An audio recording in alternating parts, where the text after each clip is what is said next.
ঝিমিয়ে পড়া ব্যবসা বিনিয়োগে গতি ফেরাবে বিএনপি সরকারের প্রথম বাজেট। স্বস্তি দেবে সাধারণ মানুষকে। কর ছাড় বেশি হওয়ায় কঠিন হবে রাজস্ব আদায়ের লক্ষ্য পূরণ, এমন পর্যবেক্ষণ অর্থনীতিবিদদের। তাদের হিসাবে কর আদায়ে গতি না বাড়লে প্রকৃত বাজেট ঘাটতি হবে 4 লাখ কোটি টাকা। ফলে পুরোপুরি ঋণ নির্ভর হয়ে পড়বে উন্নয়ন বাজেট। হাত পাততে হবে পরিচালন ব্যয় মেটাতেও। রুহুল আমিরের রিপোর্ট। নির্দিষ্টকরণ বিল 2026। ধন্যবাদ মাননীয় স্পিকার। গত 11 জুন সংসদে তারেক রহমান সরকারের প্রথম বাজেট উপস্থাপন করেন অর্থমন্ত্রী আমির খসরু মাহমুদ চৌধুরী, যার আকার 9,38,000 কোটি টাকা।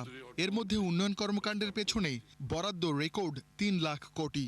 তবে অর্থ জোগাড়ে রাজস্ব আয়ের লক্ষ্য 6,95,000 কোটি টাকা। দীর্ঘ আলোচনার পর 30 জুন বিকেলে যা পাশ হয় কণ্ঠভোটে।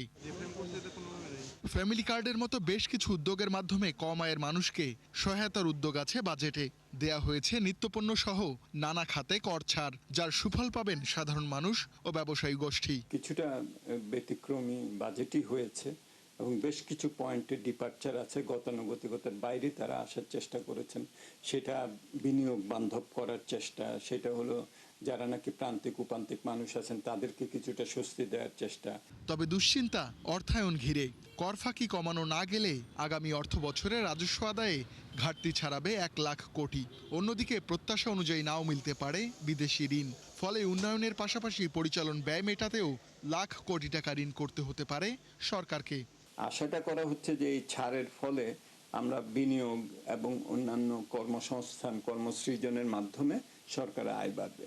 এখানে একটা সময়েরও পার্থক্য থাকে। এই ধরনের সংস্কারগুলি যদি আমরা ভালোভাবে বাস্তবায়িতও করি, এটার ফলাফল পেতে একটুটা সময় লাগে। সরকারের যে সম্পদ সংগ্রহের গতির উপরে বাজেট বাস্তবায়ন নির্ভর করবে। সুতরাং সেই জায়গাটা তো যদি সাফল্য আপনি না পান, তাহলে আপনার একটা বড় জায়গা থাকবে হলো যে সামনের দিকে তাহলে কোথায় আমি বা কাটছাট করবো। কারণ সরকার যে ঋণ নেবেন এইটা খুব বেশি বাড়ানোর সুযোগ নাই।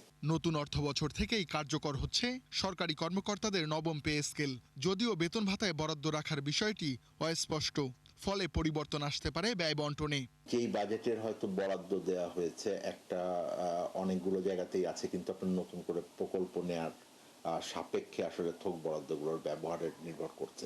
সুতরাং সেইটা আসবে। সরকারি চাকরিজীবীদের যে বেতন বাড়ানোর প্রক্রিয়া কতখানি আসতে যাচ্ছে সেটা বাজেটে একেবারে ক্লিয়ারলি নাই। সো সেই বিষয়গুলো আসবে। সুতরাং যেই বরাদ্দ দেওয়ার জায়গাগুলো আমরা এখন দেখছি সেটা থাকবে কিনা আমার যথেষ্ট সন্দেহ আছে।